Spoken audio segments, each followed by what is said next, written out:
하나님 말씀은 예레미야서 2장 1절과 2절 말씀입니다.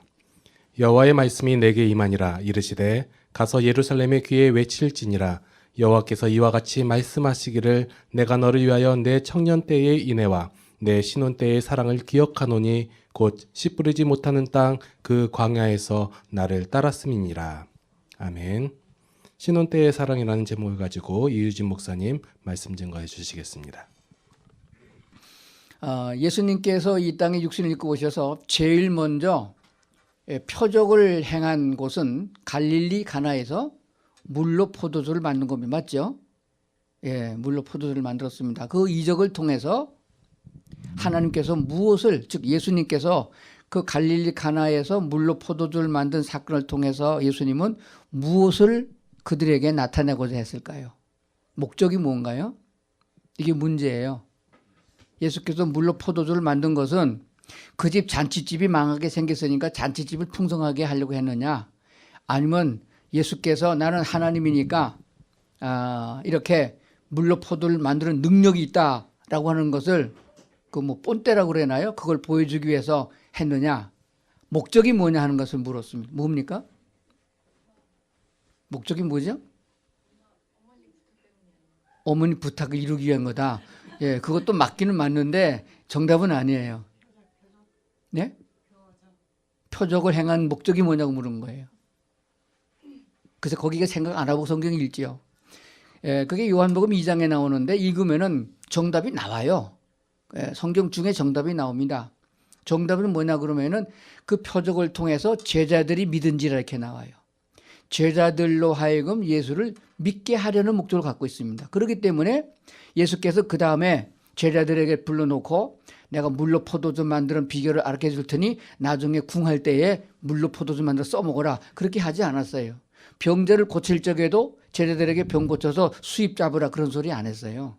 학교를 세우는 목적도 아니고 병원을 세우는 목적도 아니고 가난한 자에게 빵을 먹이는 목적도 아닙니다. 성경에 기록되어진 본질을 알게 되면은 우리가 신앙생활하기 엄청 쉬워요. 그래서 예수 믿는 게 힘든 게 아니고 재미있거든요. 능력이고 힘이 있는 건데 그걸 잘 모르기 때문에 그런 거예요. 그러면 또 물어봅시다. 두 번째 표적은 어디서 행하셨나요? 그것도 역시 갈릴리 가나에서 행하셨어요.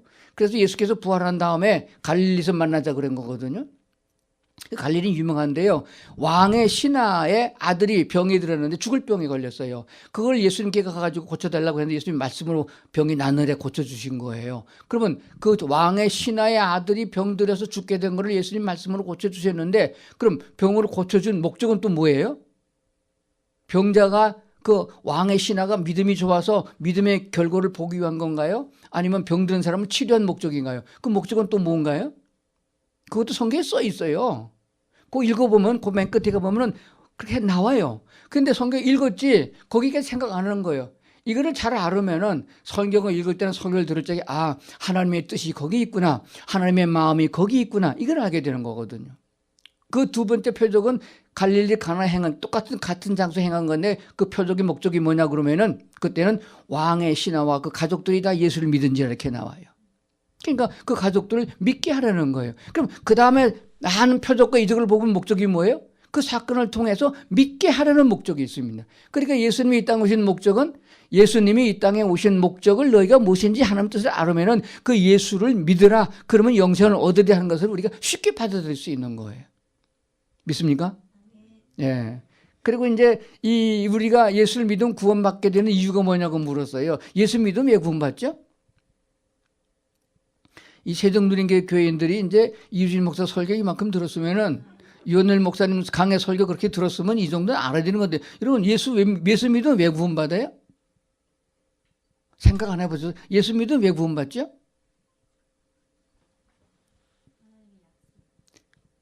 예, 정답이야. 100점이네. 하나님이 그렇게 약속을 하신 겁니다. 예수 믿으면 구원받게 해줬다고 하는 약속이 먼저지. 예수님이 뭐 대속해 죽으시고 피 흘리시고 뭐 그거 나해할 거 없어요. 그 피 흘린 게 나하고 무슨 상관이 있어요? 하나님은 약속을 뒤집거나 변하지 않는 분이시거든요. 그분이 약속하기를 이방인일 할지라도 누구든지 예수 믿으면은 구원받게 해준다고 약속하신 거거든요. 그 약속이 있는 거예요. 그럼 이 약속은 어디부터 시작되어 있느냐? 그냥 되어지지 않아요. 구약으로 거슬러 올라가서 아브라함 시대로 올라가야 됩니다. 그래서 아브라함을 빼면은 약속이 어디서부터 어떻게 되는지 분간할 수가 없어요. 하나님이 아브라함에게 약속하기를 내가 너를 열국의 아비로 세울 것이다. 네가 낳는 아들 네 씨가 번식해서 하늘의 별과 같이 그렇게 많아져서 그들은 내 백성이 되고 나는 그들의 하나님이 될 것이다. 이렇게 약속한 데부터 시작되어집니다. 그래서 낳은 아들이 이스마엘이 아니고, 이스마엘은 큰 아들인데 그건 내가 약속한 아들이 아들이다. 그리고 하나님이 약속한 대로 아브라함이 99세에 약속을 받아서 다시 확인하고 100세에 아들을 낳은 게 이삭입니다. 갈라디아서가 뭐라고 말씀하냐면 너희들도 이와 같이 이삭과 같이 약속의 자녀라 이렇게 말씀하고 있는 거거든요.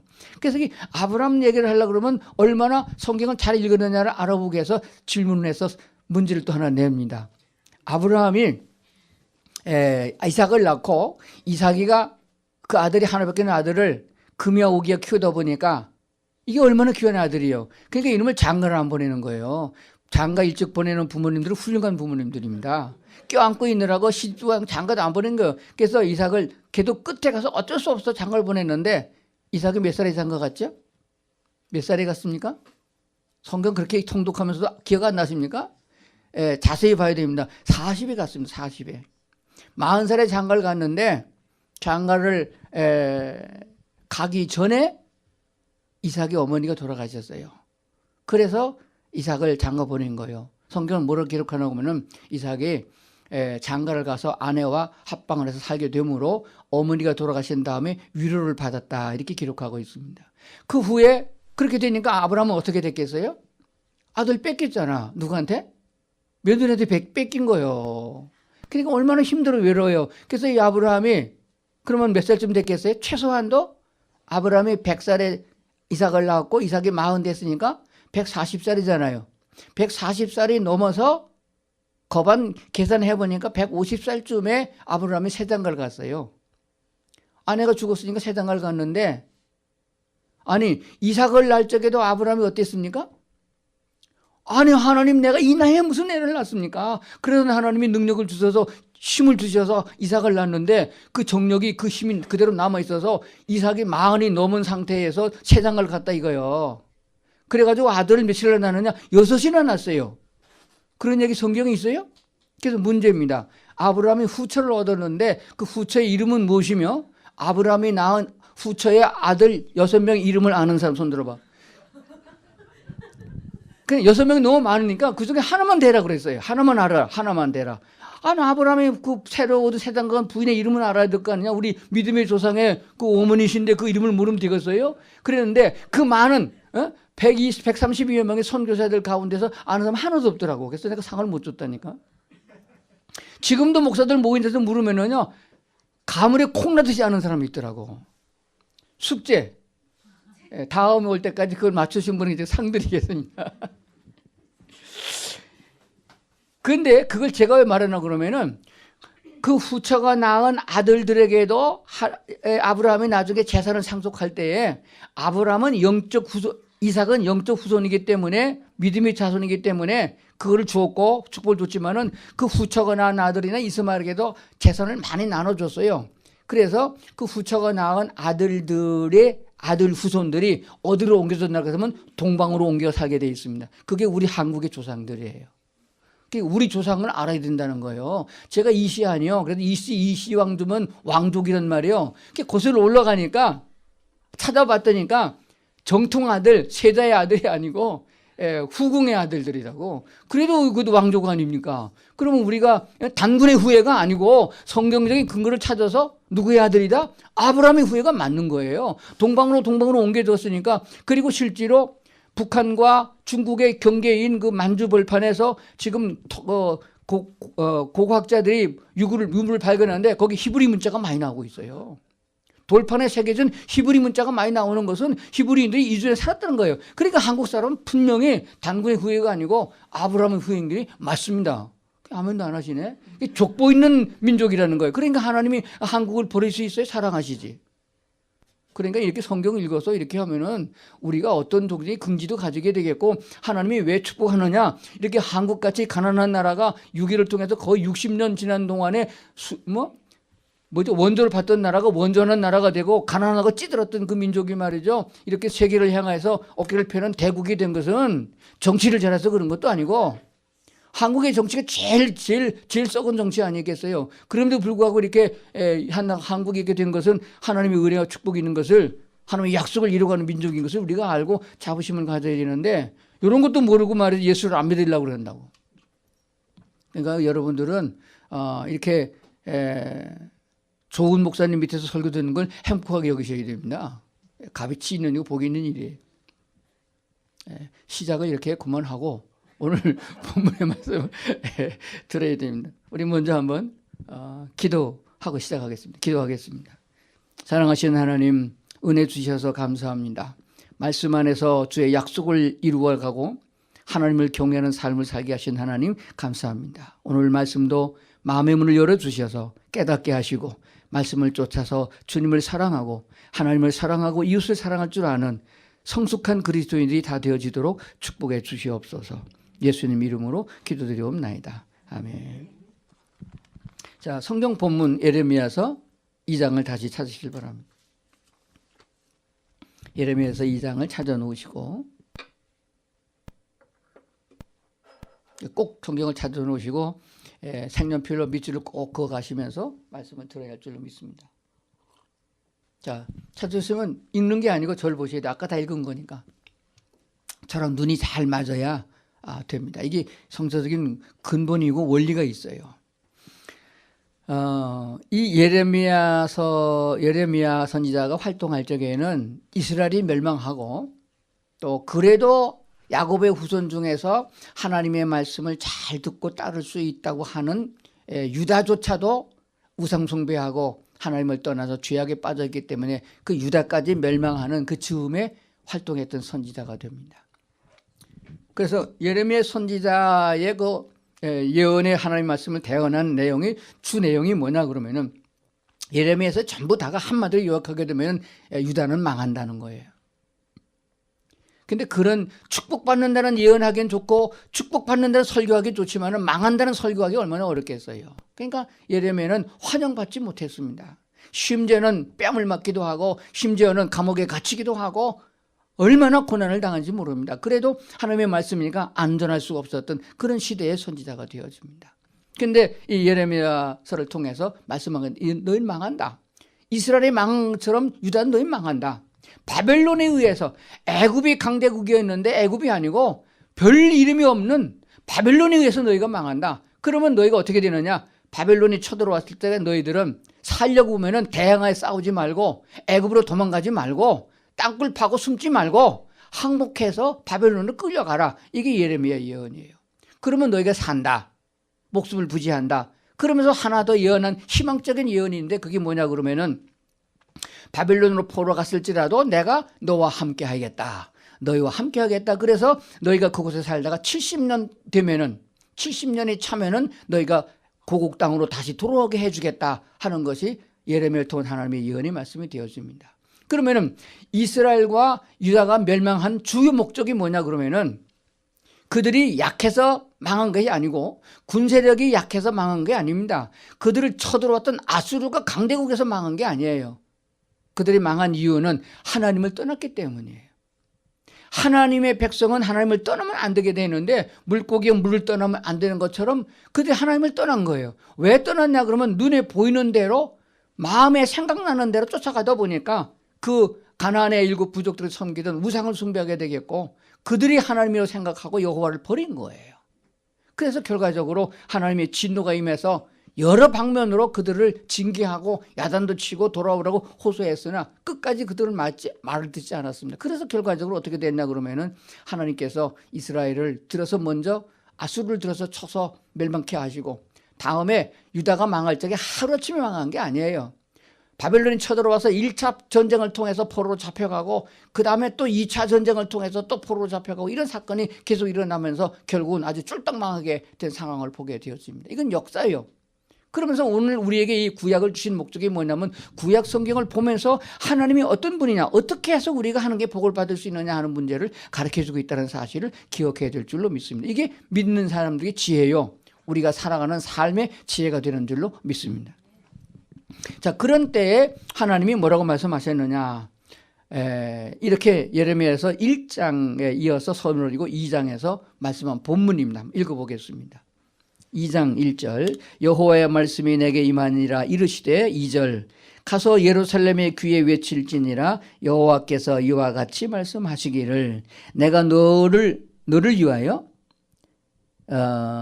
내 청년의 때의 인애와 내 신혼 때의 사랑을 기억하노니 곧 씨 뿌리지 못하는 땅 그 광야에서 나를 따랐음이니라.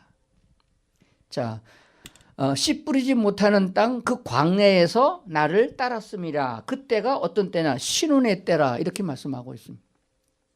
우리는 성경 전체를 통해서 하나님과 우리의 관계를 살펴보게 되면 우리가 이방인으로서 예수를 믿어서 구원을 받고 신앙생활을 할 때는 하나님의 자녀라는 칭호를 줬습니다. 그러나 본질적으로 보게 되면 이스라엘 전체로 보게 되면 그게 아니에요. 하나님은 남편의 자리요, 이스라엘 온 백성들은 아내의 자리로 그렇게 함께 살아가는 그런 관계를 설명해 주고 있습니다.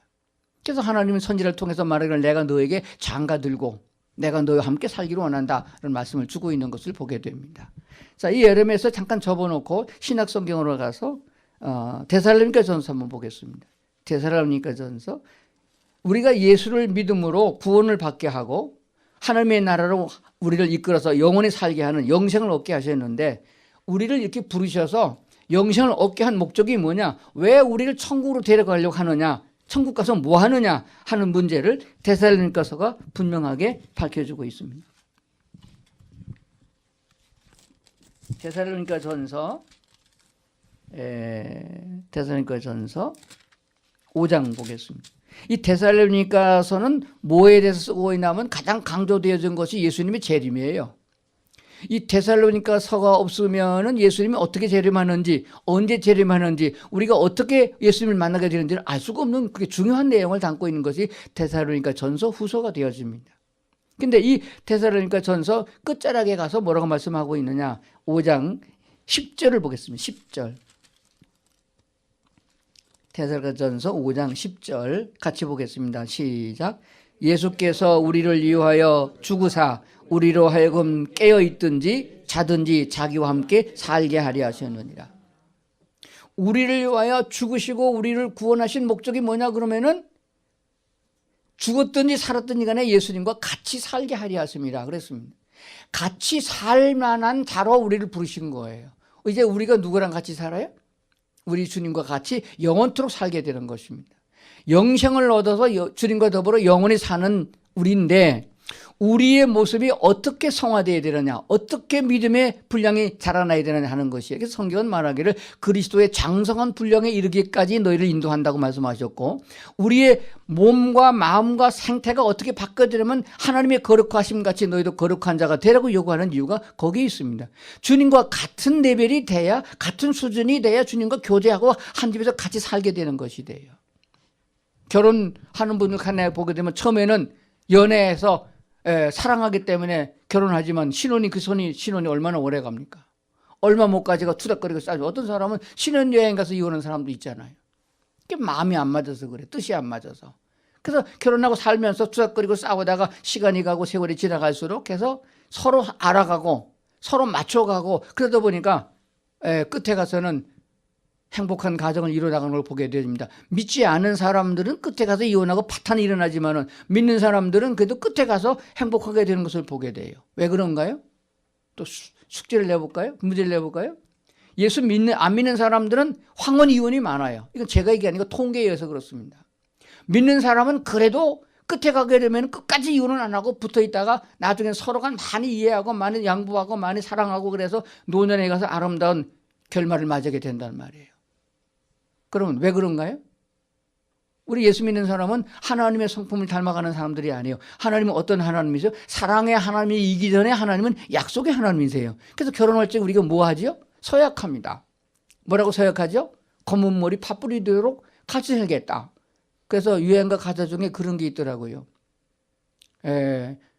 비가 오나 눈이 오나 바람이 부나 그죠? 끝까지 같이 산다. 왜? 약속한 대로.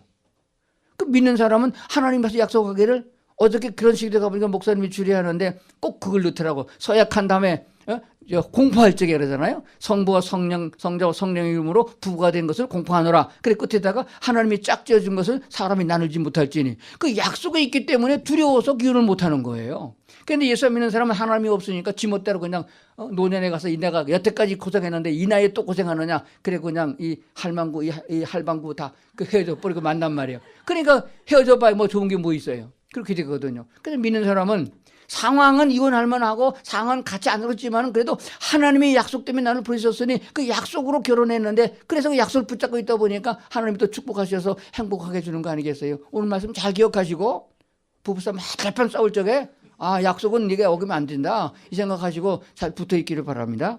아멘도 안 하시네. 주님께서 신랑 되신 모습으로 우리를 부르셨잖아요. 그러니까 요한계시록의 마지막에 가보세요. 신랑 되신 주님으로 신부된 우리를 맞이하는 모습이 나오잖아요. 그러니까 우리가 어떤 모습이 되어야 돼요? 하나님 앞에서 정결한 신부의 모습을 갖춰 나가야 되는데 그게 정결한 신부의 모습이 뭐냐? 야고보서에 보게 되면 너희가 단장하면 금이나 은이나 뭐 보석을 꾸미고 그런 걸 단장하지 말고 마음을 단장해야 된다라고 말씀하고 있는데 우리가 어떤 마음을 가져야 되느냐? 오늘 예수 믿고 살아가는 성도들의 삶 속에서도 남편과 아내의 관계에서도 오늘 말씀을 잘 들으시면은 더 행복하게 될 줄로 믿습니다. 오늘 예레미야서 다시 2장으로 돌아갑니다. 예레미야 돌아가니까 예수님께서 뭐라고 하나님이 어떻게 말씀하고 있냐 이것을 보게 되면 우리가 깨닫게 되는 거예요. 자, 찾아놓으시고 저를 보시고 잘 또 기억합시다. 하나님께서 이스라엘 백성을 애굽에 보내셔서 430년가량 종살이하게 하신 거예요. 그러면 하나님이 무슨 심보가 그렇게 고약해 져서 용서해 주시고 복을 주면 되지 그렇게 뭐 별로 잘못한 것도 없는데 애굽에 가서 이렇게 종살이하게 해서 그 고생을 시키다 건져주느냐. 하나님 그런 고생시키고 오래된 걸 생각하면 안 되는 거예요. 하나님의 본질을 생각하고 하나님의 더 큰 사랑을 생각하게 되면 하나님이 왜 그리 하셨는가를 오늘 우리들이 깨닫게 하는 거예요. 우리는 시간이 없기 때문에 100년도 못 살기 때문에 다급하고 그냥 빨리빨리 출세하고 빨리빨리 행복하고 빨리빨리 좋은 차 사고 집 사고 그러다 보니까 인생이 험하게 되는 거예요. 우리 하나님은 1000년을 하루같이 생각하는 분이고 억만 년을 하루같이 생각하는 분이기 때문에 아주 느긋한 분이세요. 그래도 우리도 예수를 믿게 되면은 영생 얻은 존재니까 급하게 서둘지 말고 주님을 따라서 살다 보면은 나도 주님처럼 거룩한 사람으로 성화될 수 있다는 믿음을 가질 수 있는 그런 믿음이 있어야 된다고 믿습니다.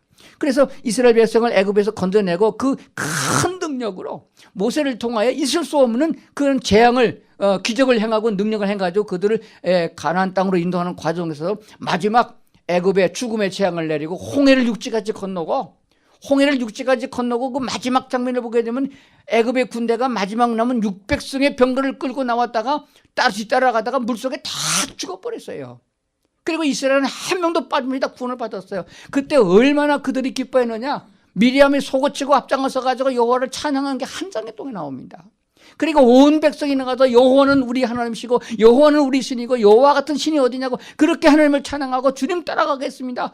신랑 되신 예수님 그렇게 된 거예요. 그래서 예수님께서 그들을 끌고 먼저 어디로 가셨느냐. 여러분이 서로 사랑해서 결혼하게 되면 마지막에 어디로 가요? 예식장으로 가잖아요.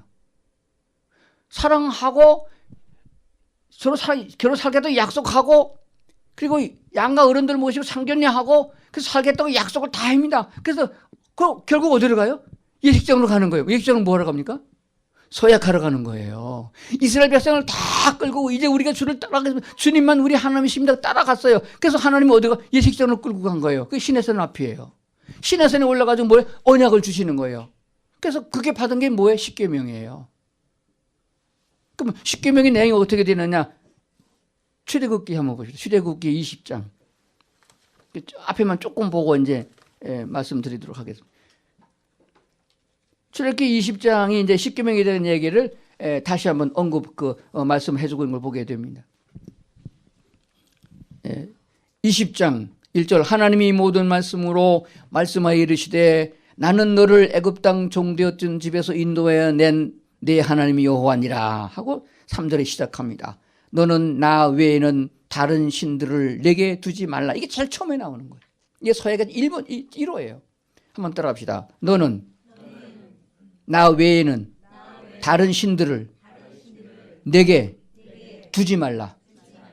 근데 여러분의 성경 갖고 있는 성경에 나 외에는 앞에 일자가 붙어 있을 거예요.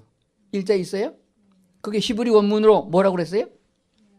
내 앞에서는. 이렇게 번역을 내 앞에서라고 번역을 해야 맞는 거예요. 그러니까 지금 새로 번역된 성경은 좀 잘못하고 있는 거예요. 그래서 이런 걸 가르쳐 주는 게 목사기 때문에 목사의 지도를 받는 교회 생활은 아주 중요한 것이라고 믿습니다. 그러면 내 앞에서라고 그랬는데 물어봅시다. 여호와 앞에서면 어느 앞을 말해요? 가슴 앞을 말해요? 아니면 얼굴 앞에서를 말해요? 어느 쪽을 말하는 것 같아요? 그래서 번역을 찾아보니까 더 옛날에 번역되어진 걸 보니까 하나님의 얼굴 앞에서라고 되어 있습니다. 이것을 쉽게 번역하면 이렇게 돼서 너는 나 외 다른 신을 두지 말라. 어디다 두는 거예요?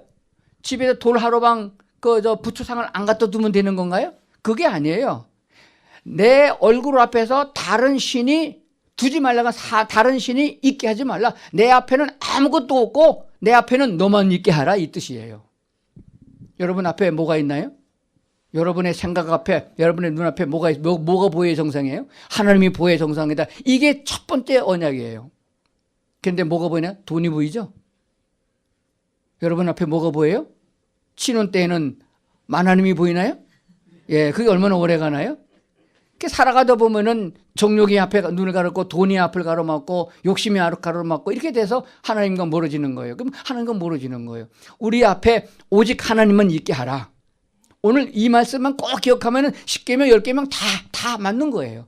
그 말씀 가운데 나머지가 다 나온 거예요. 내 앞에 하나님이 있으면 죄를 짓지도 않고 내 앞에 하나님이 있으면 우상도 만들지 아니하고 그게 절하지도 아니하고.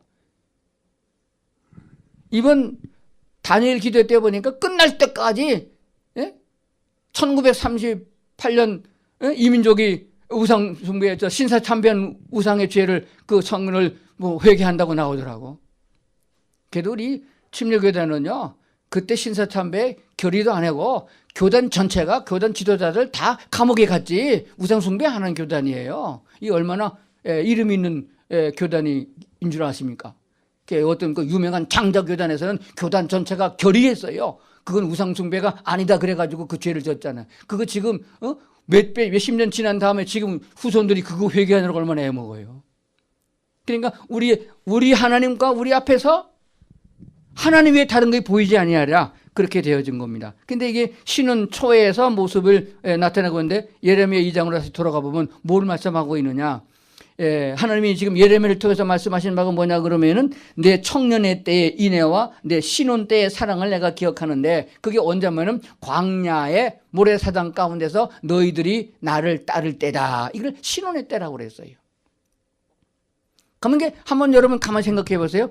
그 시내산에서 모세가 십계명을 받으러 갔을 적에 이스라엘 백성들은 모세가 죽은 줄 알고서 금송아지 만들어가지고 애굽으로 돌아가지고 난리 꾸몄던 적이 있잖아요. 그래서 모세가 내려가서 십계명 돌판을 집어 던져가지고 땅에 꺼져가지고 수많은 사람이 죽는 그런 사건이 일어났어요. 그 이후에는 이스라엘 백성들이 모세를 따라서 가나안을 향해 가는 40년 걸렸는데 그 기간 동안에 불평은 했지만은 뒤돌아가지 않았어요. 애굽으로 간 놈 하나 없습니다.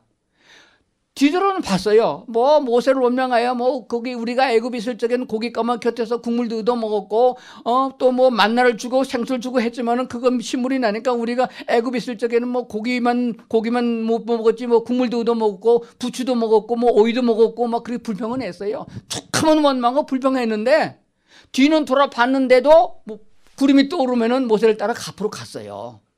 뒤돌아가지 않았어요. 그러니까 신혼의 사랑이란 뭐냐면 투닥거리고 싸우더라도 보따리 싸고 집으로 안 가면 그게 잘하는 거다 그 뜻이에요. 그것만 가도 잘한 거다. 여기 있는 여자분들 보따리 안 싸고 집으로 안 간 건 정말 잘하는 거예요. 그래서 지금 예수님 하나님 말씀하기를 내가 그때가 그래도 제일 신혼 때다 행복했다 그 뜻이에요. 우리 하나님 말씀하기를 왜? 순종했으니까. 그래도 불평하고 원망하고 따라오겠지만 그래도 하나님 나를 그래도 믿고 줄줄 따라오지 않느냐. 불평했던 사람 광야에 다 죽고 후손이 지금 들어가지 않았느냐. 그때가 나는 좋았다. 그러면 이 말씀하는 이유가 뭐예요? 지금 너희가 애굽에서 나와 가나안 땅에 들어가서 등 따시고 배부르고 좋으니까 다 우상 하나님이 그렇게 말씀하셨는데 선제를 통해서 말씀했는데 말도 안 듣고 우상 숭배하고 이 지경이 됐잖아요. 그러니까 지금 이스라엘이 망하고 유다가 지금 매를 맞아 망하고 있는데 지금 하나님이 예레미야를 통해서 추억을 하는 거예요. 그래도 나는 그때가 좋았다. 그러니까 너희가 어째 나를 안 따르고 있느냐. 그럼 이 말씀을 들은 우리의 신앙의 자세는 어떠해야 되겠냐고 얘기해요. 기왕 따를 거면은 불평하고 따르지 말고 기왕에 예수 믿을 바에는 주님을 사랑하고 따르는 자가 되면 얼마나 큰 복을 받고 능력과 은혜를 입겠냐 그겁니다.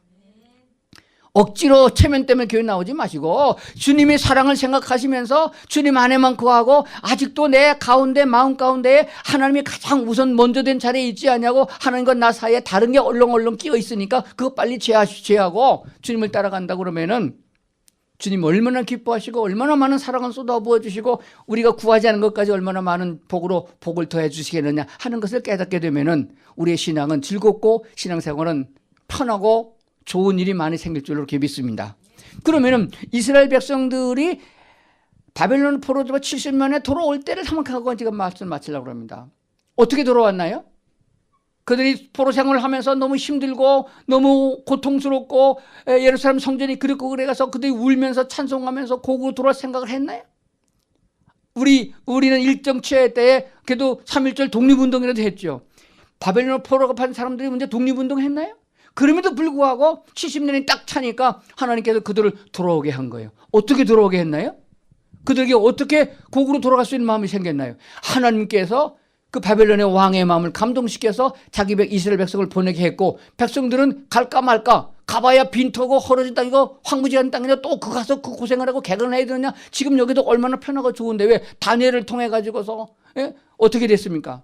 이스라엘 핍박하던 사람들은 다 죽었지. 그리고 총리 자리에 지금 누가 올라가 있어요? 에스더의 오라버니인가? 삼촌 모르드게가 올라가 있죠. 에스더가 왕비니까 얼마나 이스라엘 백성이 호강하고 좋은 자리겠어요. 여기 있는 게 낫겠지만은 그들은 고국으로 돌아갈 생각을 가졌습니다. 어떻게 가졌느냐? 그런 마음이 어디서 생겼느냐? 예레미야서 한번 봅시다. 24장 예레미야서 24장에 가보면 그런 말씀을 해주고 있습니다.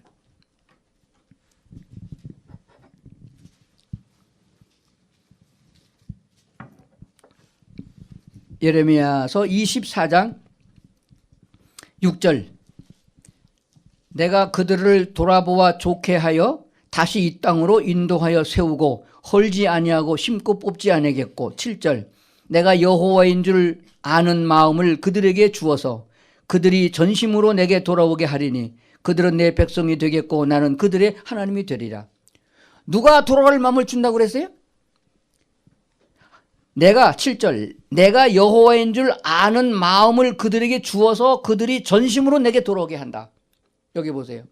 우리 인간의 스스로 회개하고 스스로 깨닫고 뭘 하는 게 아니에요. 하나님이 그런 마음을 주셔서 그렇게 하겠다는 거예요.